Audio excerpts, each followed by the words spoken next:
Bom dia. Então hoje nós vamos partilhar sobre uma pessoa da Santíssima Trindade, que é propícia do tempo.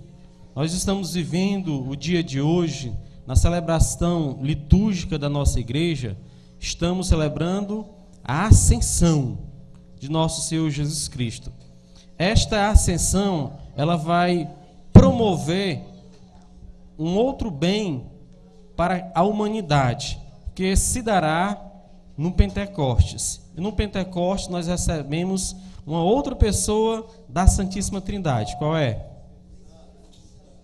O Espírito Santo. O Espírito Santo é uma área ou uma doutrina dentro da igreja ainda em descoberta. Pouco se falou ainda acerca da pessoa do Espírito Santo. E ainda existe dentro da igreja, desde os seus primórdios, uma série de controvérsias com relação à pessoa do Espírito Santo. Já chegaram a dizer que o Espírito Santo é uma criatura. Então isso foi se debatendo, foi se estudando, porque inicialmente, desde os seus primeiros séculos, a igreja ela veio se preocupando muito mais com a teologia sistemática, a teologia organizacional, que era totalmente voltada a Deus e ao próprio Jesus Cristo. E pouco se falou do Espírito Santo. Então eu trouxe aqui para a gente algumas especificações, nome difícil de dizer, sobre o Espírito Santo, para nós detalharmos um pouco. Mas antes vamos dar assim, um lampejo no início da nossa história, história cristã, história da Igreja Católica. O Espírito Santo, ele também foi estudado e preocupado pelos padres da Igreja, que são os primeiros padres da Igreja, que é chamado a patrística, que são aqueles padres que formularam a doutrina, que estudaram, que organizaram, que prepararam, e todo o conteúdo que nós temos hoje, de estudo, de basamento, a quem nós podemos referir-se como subsídio, vem lá da patrística, ou seja, os padres da igreja. Então, até o concílio do Vaticano II, o Espírito Santo foi o grande esquecido da história. Esquecido como? Existia uma grande preocupação em a igreja responder à ansiedade do mundo, principalmente no iluminismo, quando surgiu os grandes intelectuais que começaram a questionar a igreja, começaram a questionar a pessoa de Jesus Cristo e questionar o próprio Deus.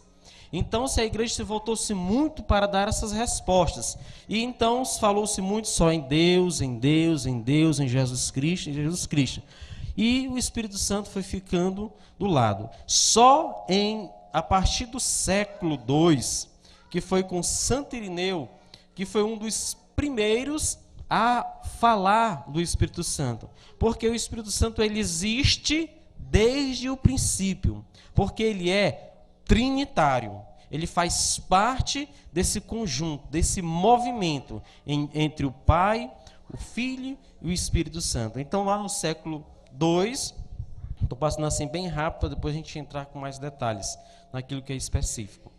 Então, a partir do século II foi que Santo Irineu, ele expressou assim, e essa expressão, ela tomou rumos, ela tomou vitalidade em todo o Oriente.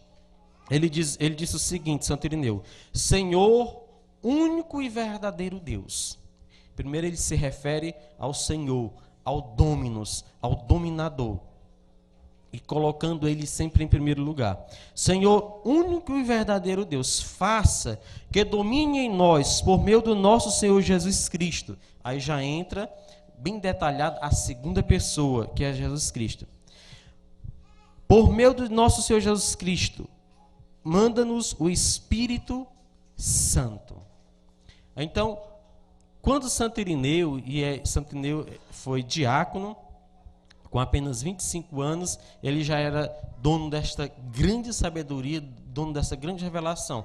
Mas isso passava-se por desapercebido. Por quê? Porque o foco, tanto da humanidade, quanto da igreja, quanto de toda aquela situação da época, era voltado-se ao próprio Deus.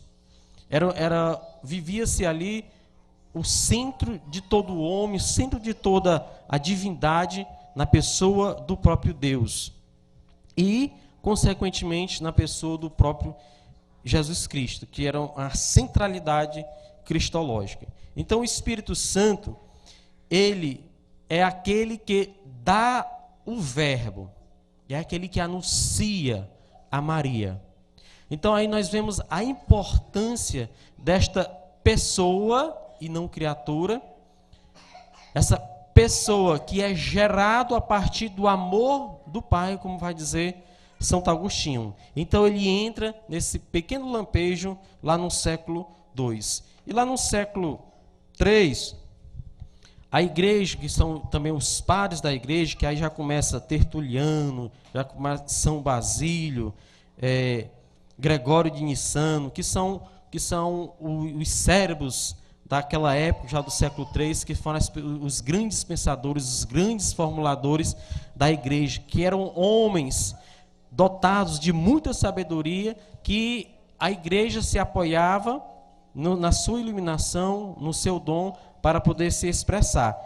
Então, a partir do século III, foi que se ouviu em primeiro lugar, pela primeira vez, a partir de Tertuliano, a expressão trinitar, que é trindade. Então, até então, não se falava de trindade. Aquilo que Santo Irineu falou na sua oração, falou de Deus, o Senhor dominador, falou de Jesus Cristo que mandasse o Espírito Santo. Quer dizer, ali já era um corpo místico, uma comunidade de três, embora seja um só Deus. Então ali já era trinitário. Mas só a expressão latina só veio aparecer um século depois, que foi no século III. Que aí Santo Irineu, Tertuliano, ele vai dizer que a igreja, ela é trinitária. Por que trinitária? Porque a união, a junção, a emoção e a menção trinitária de três deuses em um só Deus.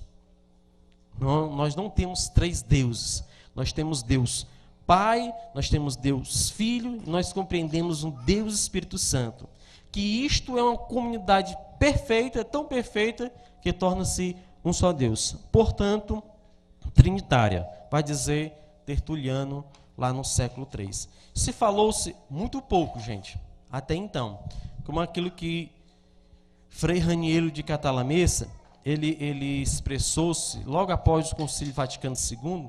Ele dizia que ao longo dessa dormência desses 20 séculos da pessoa do Espírito Santo, a igreja, quando fala igreja, aqueles homens, os pensadores, os padres, os cardeais, eles imaginavam que eles poderiam apontar aonde o Espírito Santo deveria agir, aonde o Espírito Santo deveria estar, em que instância o Espírito Santo deveria entrar. Quer dizer que o homem chegou a entender que ele próprio em si poderia manipular o Espírito Santo. Então, Frei Raniero, ele vai dizer isso após a grande efervescência da entrada do Espírito Santo na igreja, quando o Papa João XXIII, ele abre as portas, entra o sopro de Deus, entra o Espírito Santo, que varre todos os seus documentos, e ele diz que o Espírito Santo ele necessita de uma primavera.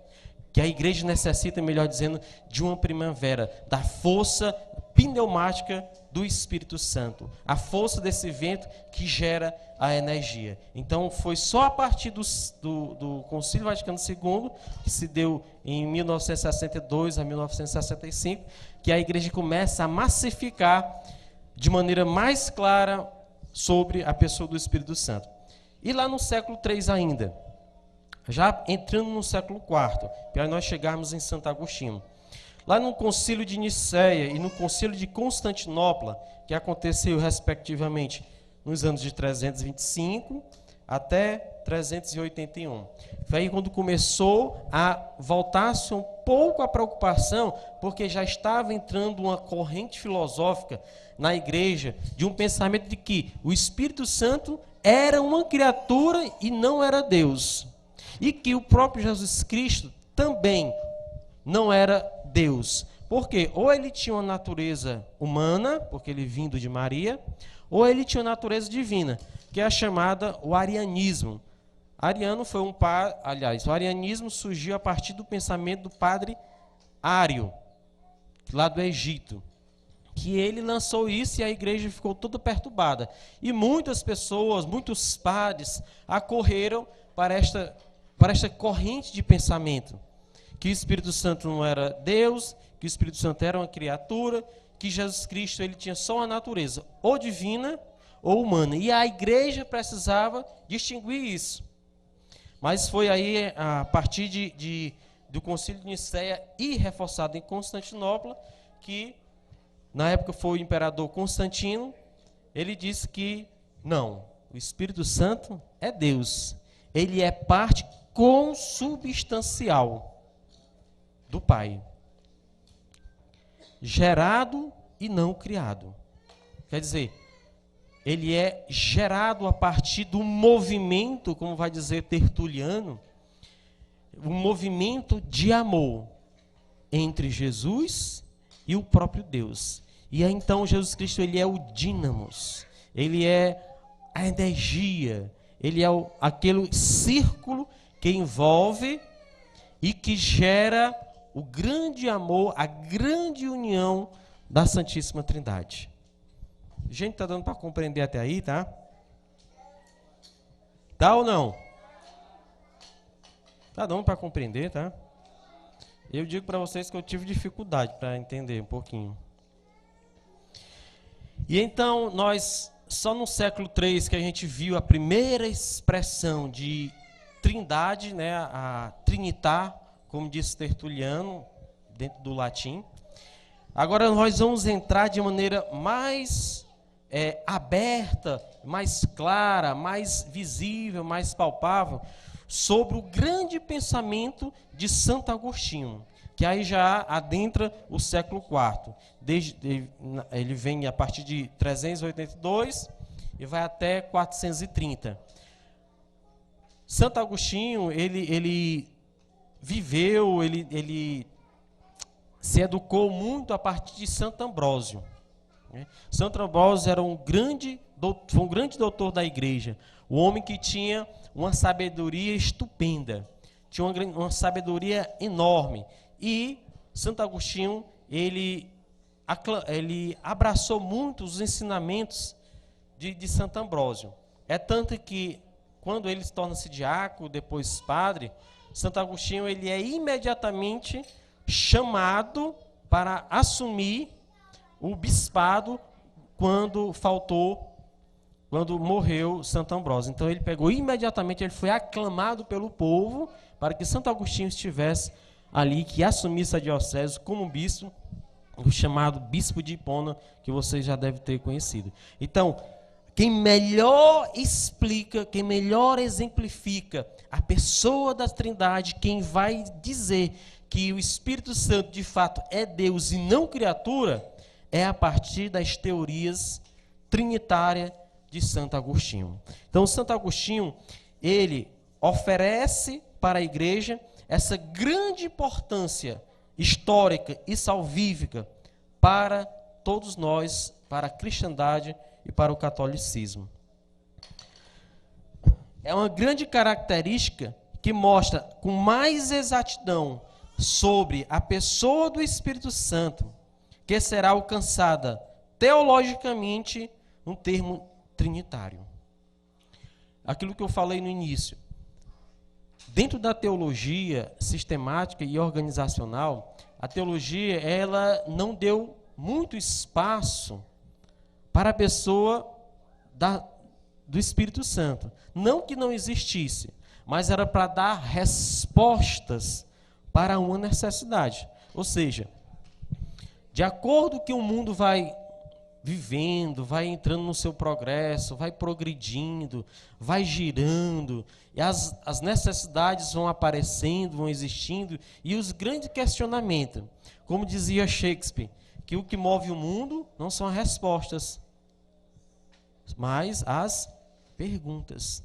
Então, o que move o mundo é as perguntas. Então, naquela época, as pessoas muito voltadas àquelas perguntas, aqueles questionamentos da natureza de Jesus, da natureza de Deus, quem era Deus, quem não era Deus, Deus realmente existe. Aí existiu também ali os grandes pensamentos filosóficos dos gregos. E aí a igreja precisava responder tudo isso. E por isso que ela foi esquecendo. Então, Santo Agostinho, já no século IV, ele vai dar passos característicos, ele vai identificar e vai provar com grande clareza o Espírito Santo, que é fruto do amor, que une o Pai e o Filho. Santo Agostinho vai dizer, o Espírito Santo ele é produto de um movimento de amor. O Espírito Santo ele é um produto, quer dizer, ele é gerado a partir do amor entre o Pai, que é Deus, entre o Filho, que é o Espírito Santo. Ora, se existe, dentro da igreja, se existe o dogma de que Maria é a mãe de Deus, a Theotokos, a partir de que ela dar a luz a Jesus, e Jesus sendo um Deus, logo entende-se que ela é a mãe de Deus. Então aí é um documento da verdade, é um documento de fé, é um ensinamento de verdade. Então se conclui que por este dar a luz, por este fato, por este acontecimento de dar a luz a um Deus, obviamente Maria é a mãe de Deus. Isso é uma clareza, isso é um aspecto. Então, o Espírito Santo, ele é Deus, e aí Santo Agostinho reforça, verdadeiro Deus, aquilo que foi falado no concílio de Constantinopla, 381, que ele é, Constantino falou, que é verdadeiro Deus. E aí onde entra no credo, né? Creio no Espírito Santo. O que o concílio acrescenta, pouco ainda, sobre o Espírito Santo, aí ele vai dizer, ó, cremos no Espírito Santo. Então, por este fato de que ele é um produto do amor, gerado do amor do Pai e do Filho, tá bom demais.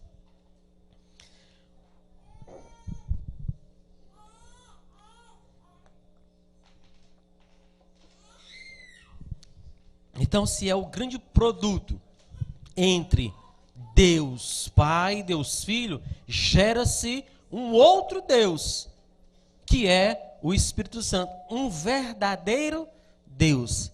Aí eu pergunto, como muitas pessoas demorou a entender, outros ainda não chegaram a entender, que é o Deus Pai, o Deus Filho e o Deus Espírito Santo. São quantos deuses?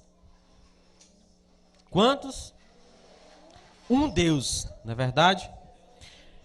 Um Deus em pessoa três, que age de maneira conjunta, a partir do amor.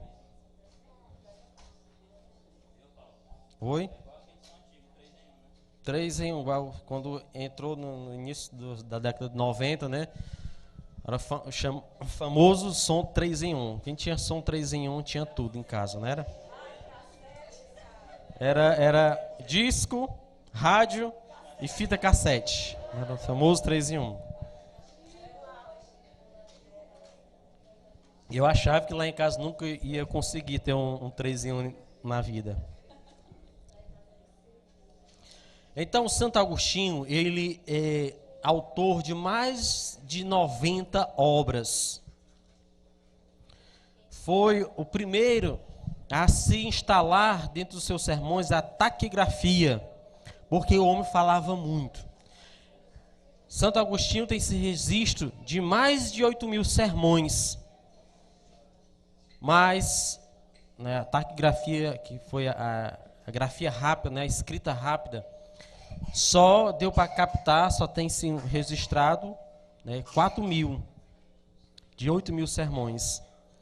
Então Santo Agostinho deixou um legado muito rico, muito importante para a nossa igreja. Então, Santo Agostinho, em um dos seus livros, ele vai dizer o seguinte: acerca destas matérias, das quais se prova o Espírito Santo é Deus e não criatura.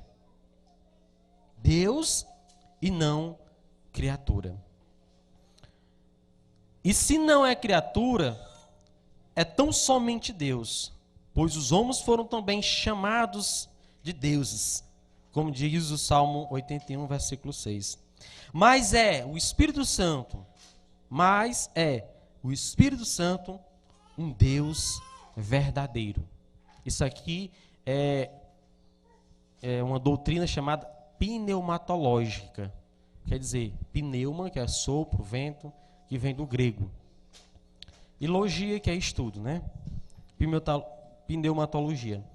É um verdadeiro Deus. É, portanto, igual, exatamente igual a tudo como Pai e exatamente igual a tudo como Filho. E aí, reforça mais uma vez, ele pega, lá do século III. Consubstancial ao Pai e coeterno na unidade da Trindade. Então aí começa-se a clarear, a partir do século IV, no pensamento de Santo Agostinho, que o Espírito Santo, ele é igual em tudo a Deus Pai e a Deus Filho. Espírito Santo reforça, é Deus verdadeiro consubstancial ao Pai. Está dando para entender, pessoal?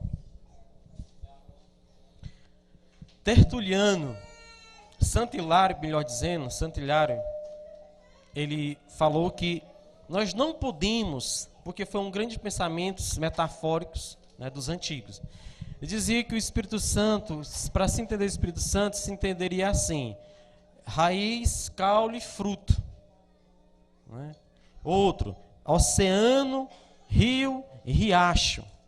Quer dizer, alguns pensamentos da época, colocavam o Espírito Santo como algo inferior entre o Pai e o Filho. Eles colocavam o Espírito Santo como terceira escala, ou terceira pessoa inferior. Mas a igreja, nos seus estudos, e é a partir de Santo Agostinho, que ele vai dizer que o Espírito Santo, ele é igual em tudo ao Pai, ao Filho. Ele é consubstancial, quer dizer, que é consubstancial, faz parte, ele é da substância, ele faz parte da mesma substância. Ou seja, você tem ali uma receita, você faz ali um bolo. Se você corta um pedaço de bolo, aquele bolo ele não perdeu a substância, perdeu? Ele perdeu as características? Não. Ele é da mesma substância, daquela mesma receita que foi feito, que os ingredientes juntos deu aquele resultado daquele bolo. Correto? Então, aquilo ali é a substância. Se eu especifico Pai, Filho e Espírito Santo, eu não estou diminuindo em nada a pessoa de Jesus Cristo, a pessoa do Espírito Santo, e tampouco a pessoa de Deus. Entendido até aí? Ao proceder do Pai e do Filho, procede-se também o Filho no amor, desde o princípio. Desde o princípio, bom que se entenda isso. Desde o princípio. O Espírito Santo, ele não foi invenção do século II, do século III, do século IV. Ele não é invenção a partir do século XX, no Concílio Vaticano II, quando se melhor deixou-se infiltrar e entendeu que não é o homem que manda no Espírito Santo agir ali e acolá, mas que é o Espírito Santo, que aí é a grande famosa expressão que Jesus Cristo faz a Nicodemos: o Espírito Santo sopra onde quer. E a igreja demorou a entender isso.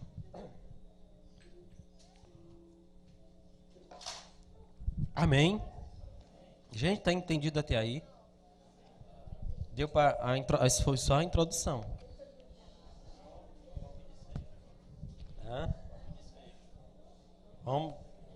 Vamos para o enredo da coisa, né? Deu para entender, gente? O Espírito Santo, ele é uma criatura? É uma criatura? Não, né? O Espírito Santo, ele é uma pessoa.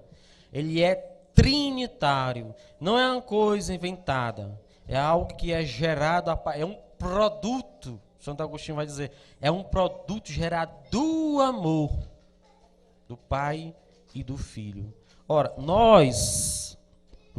eu, você, nós somos um produto do amor dos nossos pais. A coisa que nós mais amamos neste mundo são os nossos filhos. Agora imagine o amor dos nossos pais para conosco. Um tio meu, depois que eu tive meu primeiro filho, ele disse assim: você quer bem o seu filho? Sim, quero. Eu amo. Pois agora você está entendendo quanto seu pai lhe amava. Quer dizer que nós só vamos ter a dimensão de que é ser amado, o amor que nossos pais tinham por nós, a partir do instante em que nós temos, né, um filho, que aí nós depositamos todo o nosso amor. E aí vamos dimensionar o amor que nossos pais tinham por cada um de nós. Então, falando da doutrina do Espírito Santo, já foi dito para vocês que é uma doutrina ainda em escassez. Porque a igreja muito se preocupou em dar respostas ao mundo sobre Deus Pai e Deus Filho. E o Espírito Santo foi pouco questionado, embora sendo da mesma importância e da mesma substância. Então, esta é uma doutrina chamada doutrina pneumatológica, que é pneuma, que vem do grego, e sopro, vento, ar. Tudo que se refere a ar, né, é pneu, né? E são as máquinas pneumáticas, são as máquinas que é ligada a ar. Então, aquilo que o Santo Agostinho falou, vamos lá começar a entrar naquilo que é específico. O Espírito Santo é Deus? Sim, o Espírito Santo é Deus. Aparece 16 vezes associado dentro da igreja, melhor dizendo, dentro da Sagrada Escritura. Ele parece 16 vezes associado à Trindade. Começa lá do Gênesis, capítulo 1, capítulo 2, e vai passando pelo Antigo Testamento, entra nos evangelhos lá de São João, de São Mateus, e se discorre nas cartas de São Paulo, como sendo Espírito Santo parte da Trindade. O Espírito Santo é aquele que nos dá a vida. E aí nós vamos perceber em Jó 34, Salmo 104, João 3, João 6.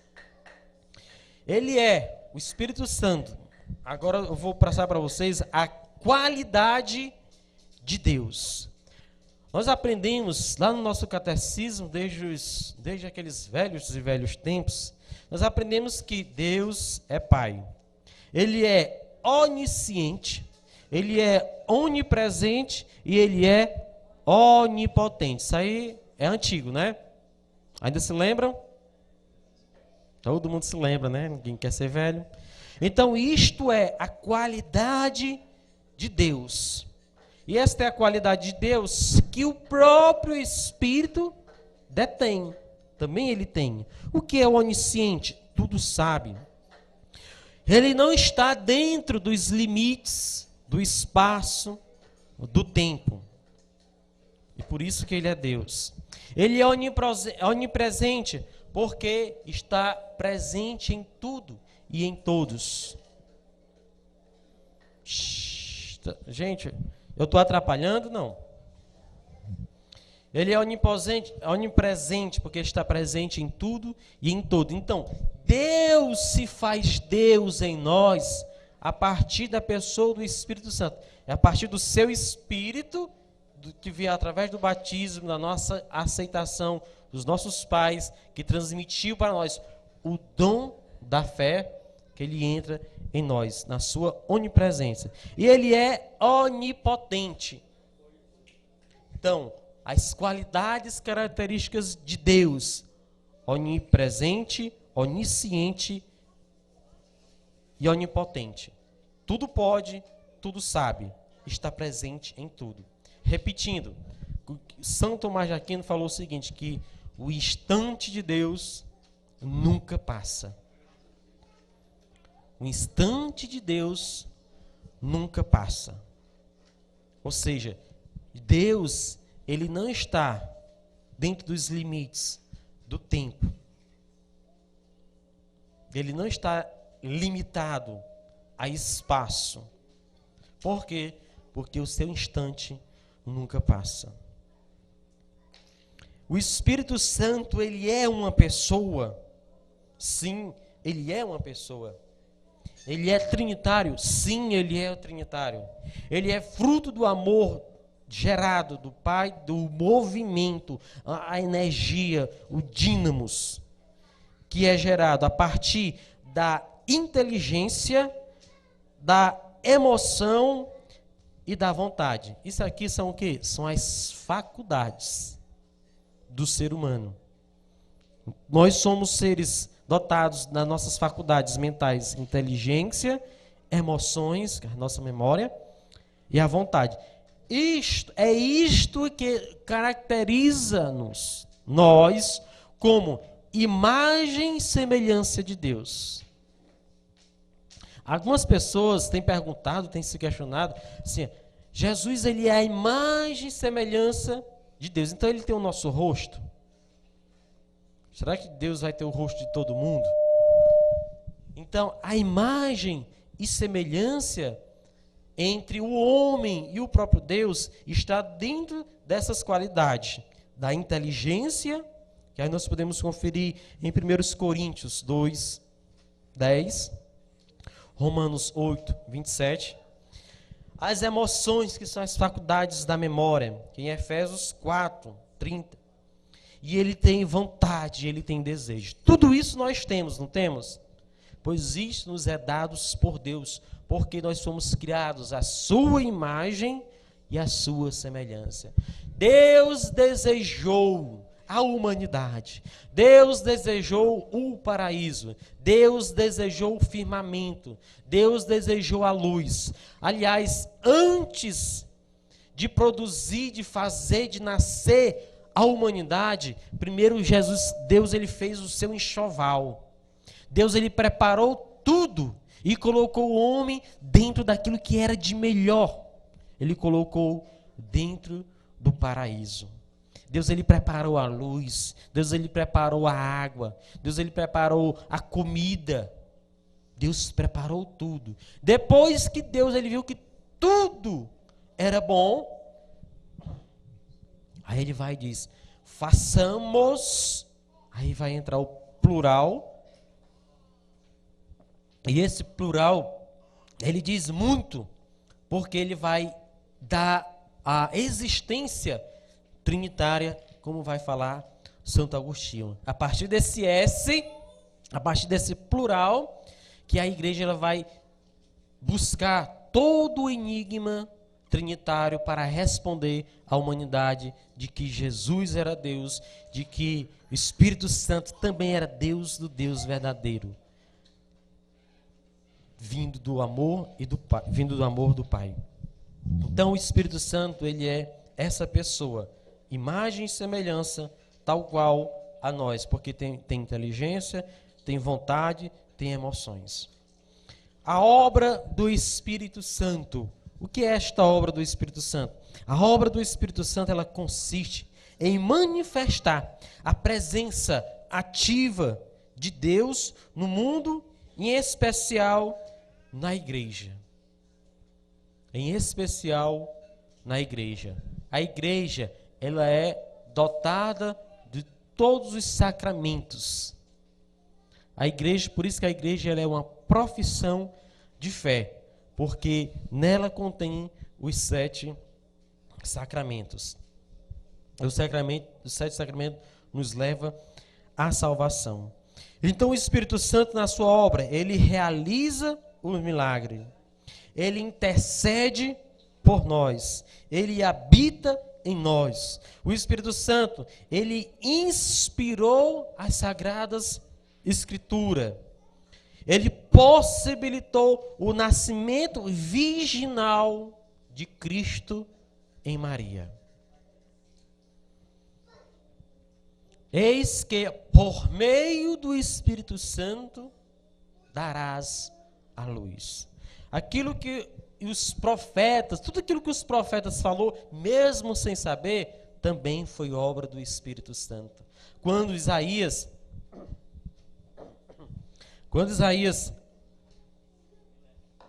proclamou lá em 14:7, se não for 14:7, é 7:14. Eis que uma virgem, ou uma moça, né? Algumas traduções vai dizer moça, outras virgem, né? Mas o que a expressão virgem ou moça significa pura, né? Original, pura. Eis que uma virgem dará a luz por meio do Espírito.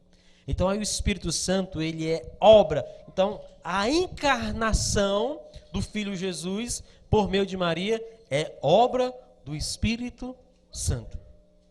Quando Maria se questiona como isso se dará, aí o anjo vai dizer que será por meio do Espírito Santo. Entendido até aí, pessoal? Tá dando para entender? Graças a Deus. Eu demorei a entender. Aliás, não sei nem se eu entendi ainda. Mas a gente faz uma peleja, não é? O Espírito Santo, ele habita em nós. Habita em nós o Espírito Santo. Então, quando nós dizemos que Deus, ele é onipresente, que ele está presente em tudo e em todos, então é a partir desse Deus Espírito Santo que habita em nós, a partir do nosso batismo, quando nós recebemos da igreja, quando o padre chega para o batizado e diz, ó, recebei o dom da fé. Então, quando esse dom da fé ele vem para nós, aquilo é irrevogável. Nem o próprio Deus pode mais tirar. Aconteceu lá na Argentina, há uns 2005 por aí, aconteceu uma grande onda de desbatizar-se. Pessoas católicos chegaram para a igreja e falaram, olha, eu não aceito mais o meu batismo, eu quero me desbatizar. Então, não há como revogar este dom que é o do próprio Deus. E o próprio Deus, ele diz que ele é irrevogável. Então, nem o próprio Deus pode vir a tirar o dom do batismo. Então, o Espírito Santo, ele é este corpo que habita no crente. Ou seja, naquele que crê. Você crê? Diga assim, eu creio. Você crê? Diga mais forte. Você crê? Então, se você crê, o Espírito Santo habita em você. É uma marca de salvação. Ou seja, quem não tem... É uma marca de salvação. Quem não tem, não é salvo. Palavras da Igreja Católica. Reforçada, aí eu gostaria que nós abríssemos agora Romanos, capítulo 8, versículo 9. Eu gostaria que você marcasse essa parte. Romanos 8, capítulo 8, versículo 9.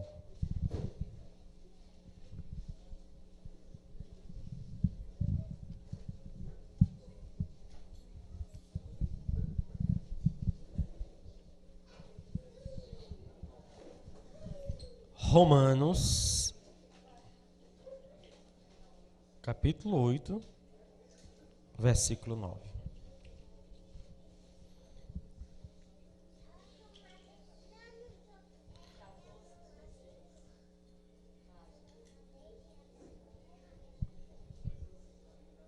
Diz o seguinte: vós não estáis na carne, mas no Espírito.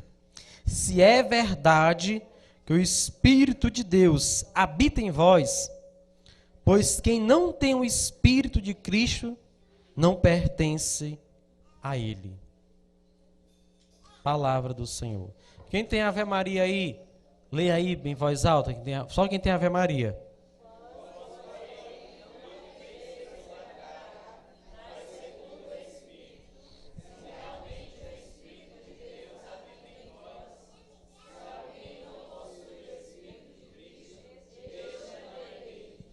Este não é dele, este não pertence a ele.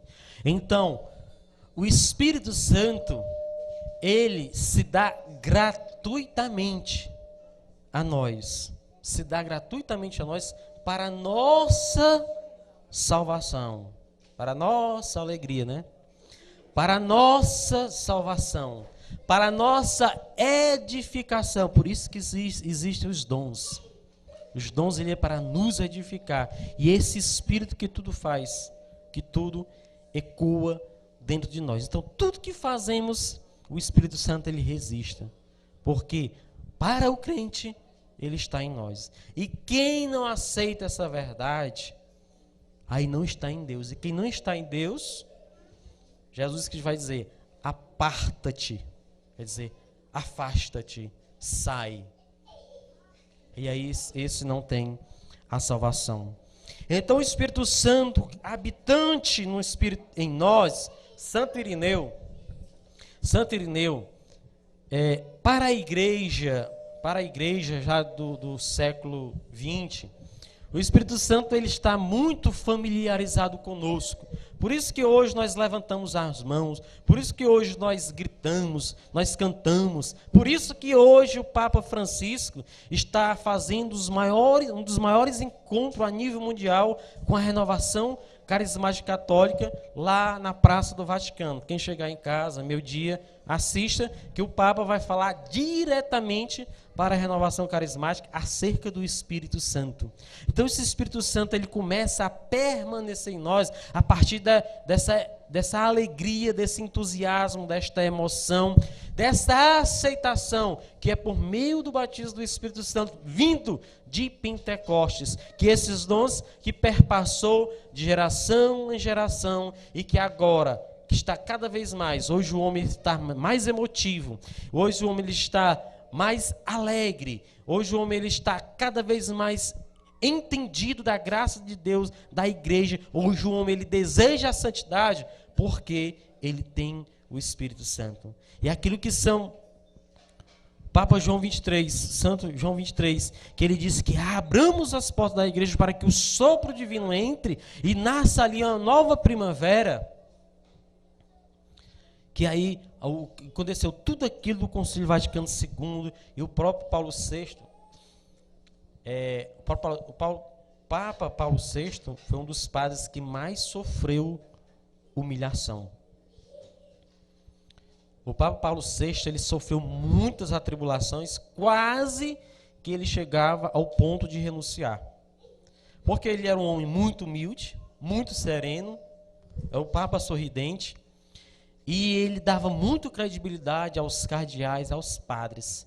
E tinha cardeal que queria pisar nele, teve cardeal que se zangou com ele, e ele, muito sereno, muito brando, ele disse: ainda bem que estamos em uma primavera, porque se estivesse no inverno, viriam as tempestades. Depois de todo o sofrimento e humilhação, quem assistiu o filme ou quem leu a história do Papa Paulo VI, Eugênio Pascali, né? Quem viu, leu um pouco da história dele, percebeu que ele foi muito humilhado, muito massacrado. Sofreu a guerra. Quase que ele tinha sido sequestrado pelo nazismo, mas Deus fez muito. Então essa primavera do Espírito Santo, esta primavera, ela reforçou o dom da habitação do Espírito Santo em cada um de nós. E eu repito, aquilo que nós estamos hoje mais familiarizados, mais íntimos do Espírito Santo, mais alegres, mais fervorosos, mais cheios de Deus, é por conta do Concílio Vaticano II que abriu as portas. Hoje o homem, ele tem desejo de santidade, hoje o homem ele tem o desejo de querer buscar mais a Deus por conta desta abertura. Para finalizar, nós entendemos que o Espírito Santo ele manda para nós os dons. Mas existe uma grande perturbação no meio das pessoas com relação a dom e a talento. Dom é uma coisa diferente de talentos, mas são quase a mesma coisa. Até um pouco difícil de entender. O que são talentos e o que são dons? A palavra grega, dom, significa carisma. Por isso nós temos um carisma particular, um dom particular de louvar e adorar a Deus para que outros o amem. Então, a palavra grega do dom, carisma, deriva da palavra grega charis ou charite. Ou seja, é assim como a salvação que vem pela graça de Deus santificante por meio do Espírito que nos dá os seus dons. Deus é quem tudo dá. Deus, ele nos dá a vida, nos dá a salvação, ele nos dá a capacidade. Ele nos dá a capacitação de realizarmos nossas habilidades. E o que são os talentos? O que é um talento? Os talentos são as nossas habilidades. São as habilidades naturais que nascemos ou que adquirimos ao longo dos nossos estudos, por meio da nossa capacitação. As habilidades naturais são dadas também por Deus ao homem para a sua sobrevivência, para a sua subsistência. Não tem nada a ver com a sua fé. Independentemente da sua fé, você pode adquirir as suas habilidades. Tem a ver com a vida natural, aquilo que é próprio seu. Uns sabem cantar, outros sabem falar, outros sabem desenhar com perfeição, outros não sabem. Então isso é uma habilidade. Então, exemplo de dom, de talento: artes, ciências, capacidades físicas e mentais. Por aí vai. E os dons? O que são os dons? Os dons é dado por Deus àquele que tem fé. Os dons são dados por Deus àqueles que têm fé para sua edificação. Então os dons eram para nos edificar. E a partir do momento da nossa edificação, edificar o outro. Então o dom que tem em mim não é para mim, é para o outro. Por quê? Porque nós não temos todos os dons. E por que nós não temos todos os dons? Porque justamente eu posso ter um dom ou mais. E o outro tem outros dons. E um necessita do outro. Por isso que se forma uma comunidade. Por isso que se forma uma unidade. A partir do instante em que o outro precisa da habilidade, da inteligência, da capacidade do outro, isto se forma a unidade. Isso se forma a comum unidade. Portanto, o dom é para a edificação do nosso corpo, como sendo o corpo igreja. Se somos comunidade, é porque somos dotados de dons. Embora não tenhamos todos os dons, mas tem aquele que canta, tem aquele que prega, tem aquele que intercede, tem aquele que reza pela sua cura. Estes são os dons que Deus nos dá. Temos o mínimo dos dons. Temos, no mínimo, um dom. Porque se tivéssemos todos, não precisaríamos dos outros. Então, a sabedoria de Deus de não dar a nós todos os dons. Porque nós temos, no mínimo, um dom. Porque se tivéssemos todos, não precisaríamos dos outros. Mas Deus quer que necessitemos uns dos outros. Para nós finalizarmos, há dois pensamentos que devemos sempre lembrar a respeito do Espírito Santo. Esses dois pensamentos ele vai nos exaurir, vai nos arrebatar a nossa sabedoria, a nossa capacidade de amar, a nossa capacidade de sermos pessoas mais pautadas para aquilo que é igreja, para aquilo que é de Deus. O primeiro é o fato de que a presença do Espírito em nós mostra que Deus jamais nos abandona. Ele possibilita a nossa santificação e o nosso crescimento. Por mais que não entendamos, por mais que não chegamos a compreender, o Espírito Santo ele está em nós. Segundo pensamento. O selo do Espírito Santo é garantia de redenção. É garantia de ressurreição. É garantia do perdão dos nossos pecados. O nosso grande desafio, portanto, é viver a cada dia sendo transformado por Ele. E quem se deixa ser transformado por Ele, torna-se glorioso ao Pai. Então o Espírito Santo, ele é algo muito simples, que está dentro de nós.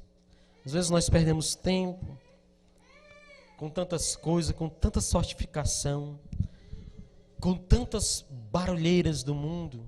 Nós perdemos tanto tempo, talvez, pesquisando algo que é tão sublime, que está tão alto, no entanto, está tão próximo de nós.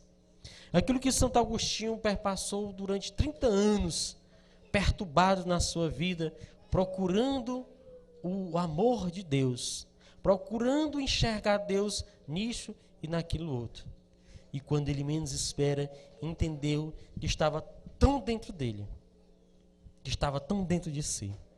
Às vezes nós procuramos coisas que estão tão distante, estando tão perto. Às vezes nós soltamos nossas mentes, nós voltamos nossos olhares para tão longe, que acabamos não enxergando aquilo que está dentro de nós.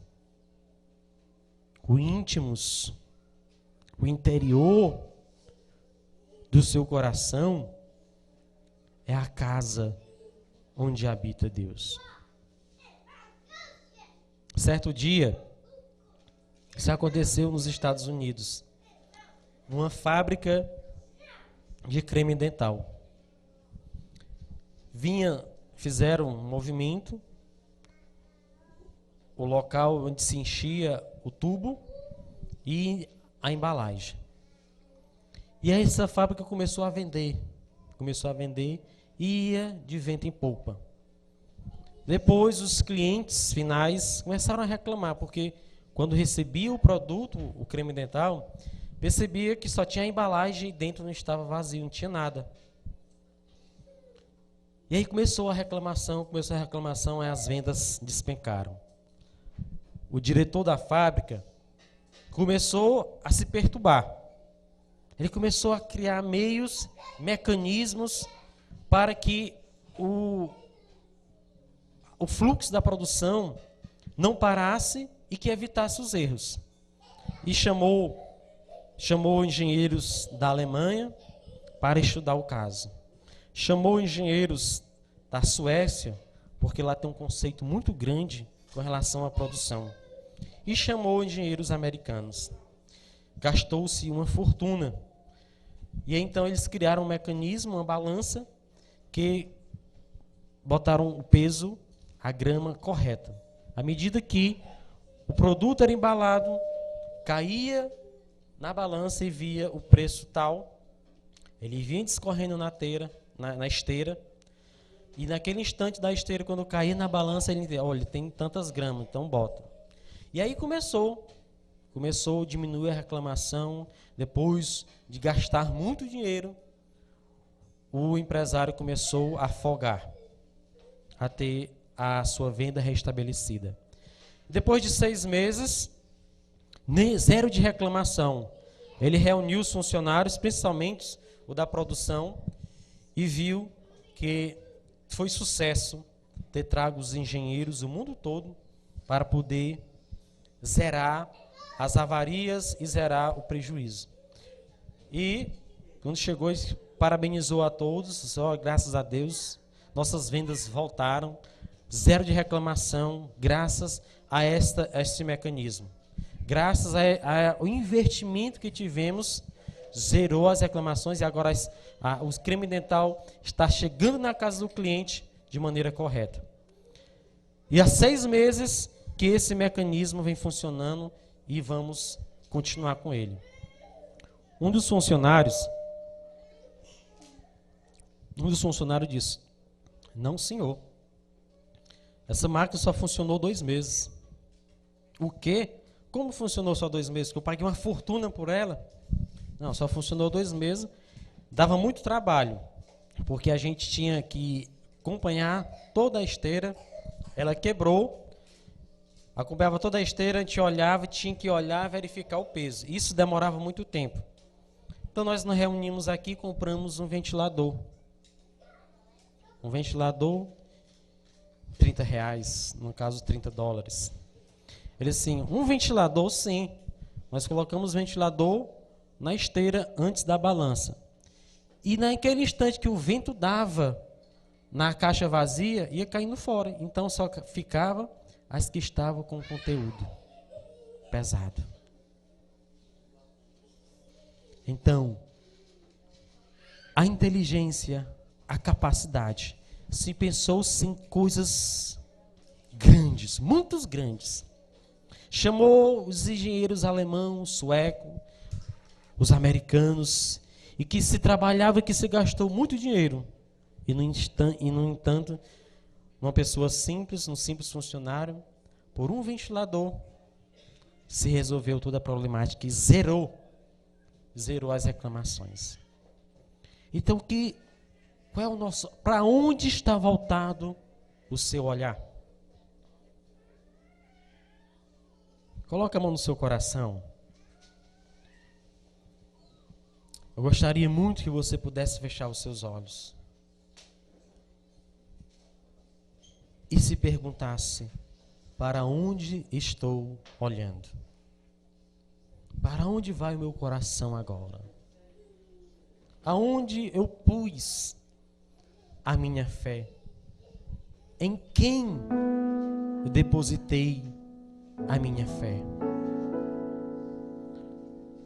Aquilo que Santo Agostinho procurou tão distante, mas ele não olhou para o seu coração, que estava tão próximo, tão dentro, que ele jamais imaginava. O próprio Deus habita no seu coração. Diga comigo: o Espírito de Deus, o verdadeiro Deus, está em mim por meio do Espírito Santo.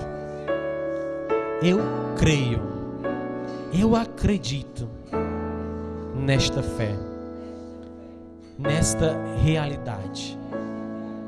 Eu acredito que isto é uma verdade que habita no meu coração.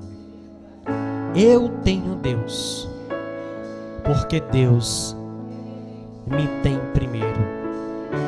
E eu aceito esta verdade em minha vida.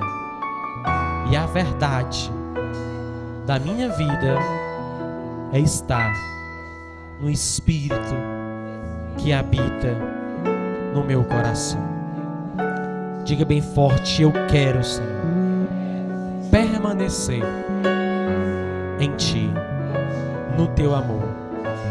Reforça, Senhor, ao meu coração para Te desejar, para Te querer, para estar em Ti, para buscar somente aquilo que é Teu. Eu quero, Senhor, a partir desse encontro, transformar a minha vida a partir de Ti, Senhor, a partir do Teu Espírito que transforma, a partir desse sopro que sopra e que dá vida àquilo que não tinha vida. E a minha vida, Senhor, está pautada no Teu amor, na Tua obra e na Tua santidade.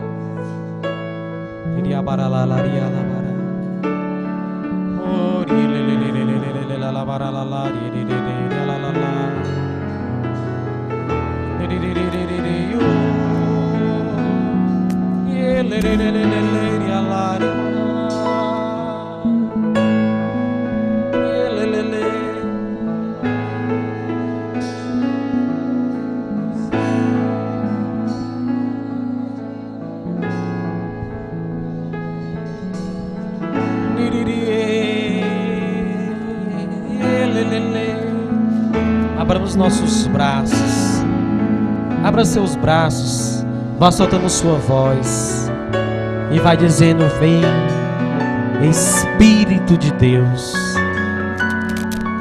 vem Espírito de Deus, vem sopro divino, vem transformar o meu viver, vem modelar-me, Espírito Santo. Vem depositar em mim as Tuas graças. Abra seus braços e clama este Espírito de verdade, esse Espírito de amor, dizendo: vem, vem Espírito, Espírito de Deus.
Somente em Tua vontade eu quero repousar.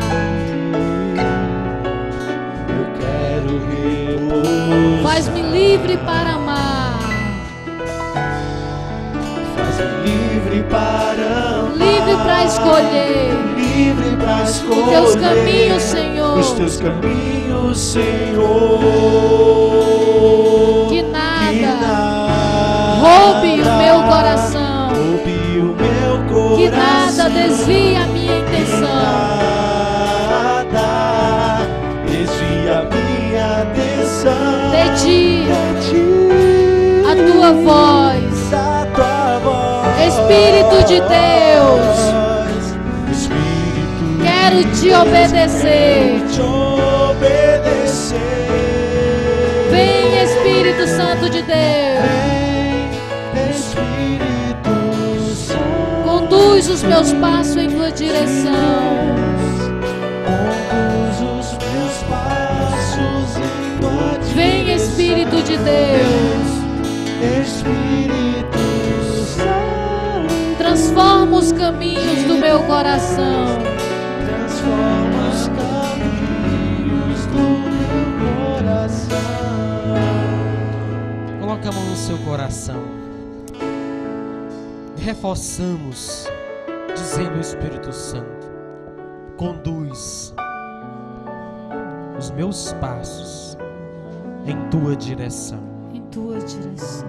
Conduz Conduz a minha vida. a minha vida. Conduz Conduz os meus pensamentos os meus pensamentos em tua direção. em tua direção. Conduz Conduz o meu amar, o meu amar, o meu agir, o meu agir, o meu pensar, o meu pensar, a minha inteligência, a minha inteligência, a minha capacidade. a minha capacidade. Conduz Conduz em tua em tua direção. direção.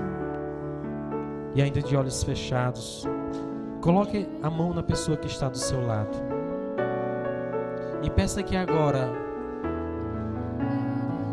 o próprio Espírito Santo, através da sua oração, conduza essa pessoa à direção de Deus. Essa pessoa agora tocada por você seja direcionada ao coração de Deus, seja direcionada ao Pai, seja direcionada com todas as suas capacidades, o seu agir, o seu pensar, suas vontades, seus desejos, todas as suas faculdades mentais, seja agora direcionada à vontade de Deus, da igreja, dos sacramentos. Que não seja mais a sua vontade, mas a vontade de Deus.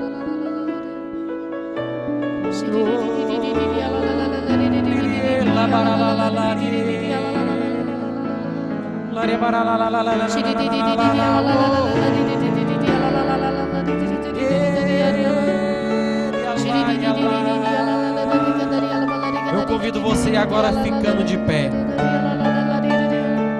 E vamos agora com muita alegria clamar o batismo do Espírito Santo sobre nós. Ergamos nossos braços, soltemos nossas vozes, com o desejo de ser transformado pelo Teu Espírito.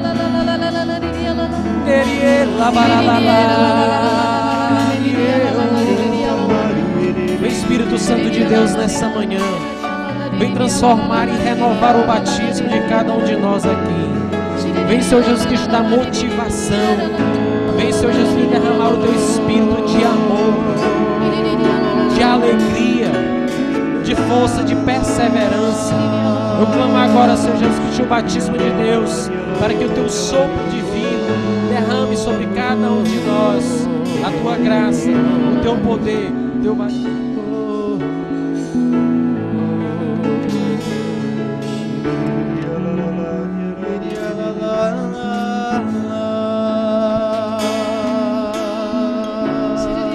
Erga seus braços, erga seus braços e clame: vem, Santo Espírito de Deus, vem na forma de batismo, vem com tua perseverança em mim. Eu não quero desistir. Diga bem forte para o Espírito Santo: eu não quero desistir. Eu cheguei até aqui foi com tua graça. Eu cheguei aqui foi com meu esforço, porque eu te busco, porque eu te quero, porque eu te desejo. Diga para o Espírito Santo: nada vai me impedir, nada vai me destruir. E eu não quero ser destruído por pensamentos. Eu não quero ser destruído por atitudes bobas, por atitudes minhas, por atitudes de raiva, por atitudes de ódio, por atitudes de rancor. Eu quero ser transformado. Eu quero ser palpado pelo Espírito Santo. Eu quero ser tocado pelo Espírito Santo. Eu quero ser reforçado pelo Espírito Santo. Por isso clame: vem, Santo Espírito de Deus, com toda a tua força, com todo o teu poder, com toda a tua energia. Diga para o Espírito Santo: derrame em mim a tua energia. a tua energia de amor, de alegria, a tua energia que me faz querer, que me faz estar aqui, que me faz cantar, que me faz pregar, que me faz tocar, que me faz ser eu. Coloca a mão no seu coração e diga agora: eu quero, Senhor, a energia que me faz ser eu, que me faz ser tua, Senhor, que me faz ser teu, Senhor.